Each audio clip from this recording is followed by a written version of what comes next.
Welcome to Attainable Green. I'm Jess, and today I'm going to share with you an orchid show.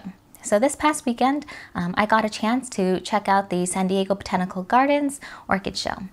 It was hosted by the San Diego Orchid Society and the Palomar Orchid Society as well. The bulk of the show was held in their conservatory, and it looks like a giant glass house with a huge display of orchids. It had these great exhibits staged in very specific areas so that we can walk and wander through the show. There were also a couple of tents outside with plants for sale, but I think it was a little bit scaled down from what they usually had. Upon entry, you see this huge phal arch with these lovely orchid flowers creating a nice, striking display. Once you walk through, you just really are immersed in the world of orchids. There was also an exhibit that showed kind of a floral arrangement of beautiful plants and orchids.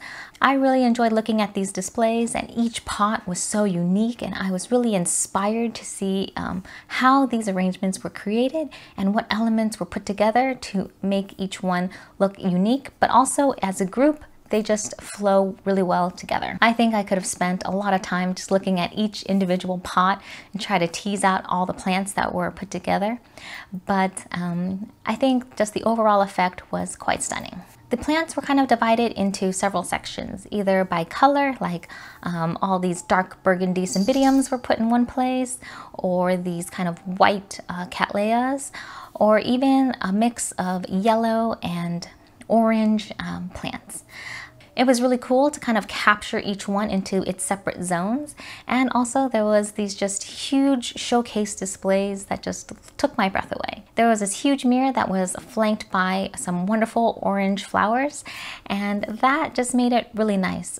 It gave me some ideas on how to better present and display my plants, whether in bloom or out of bloom, but just I really enjoyed looking at everything. There was just so much to explore. I don't think I had time to really see each individual plant, but I noticed that if you take it as a whole, you can still enjoy it, and then if you slow down and look at each individual plant, you'll find something pretty unique and interesting. I was drawn to the smaller plants.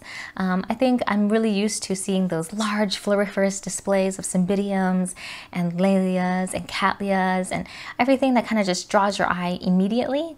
But things that I've come to really appreciate about orchids are the ones that are quieter. So the plants that are a little bit smaller, they take up a little less space, but when you really look at them in detail, they're really quite surprising.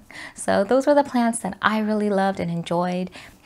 The whole space was covered from ceiling to floor, full of plants, so everywhere you looked, there was just something to explore. There is so much more I can say, but I'm just going to share with you some of the flowers and some of the things that I saw there, and hopefully you will enjoy this episode.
If you like this video, please give it a thumbs up and subscribe to my channel Attainable Green to follow along on my orchid growing journey. I hope you all are doing well, and I'll see you in the next episode. Bye!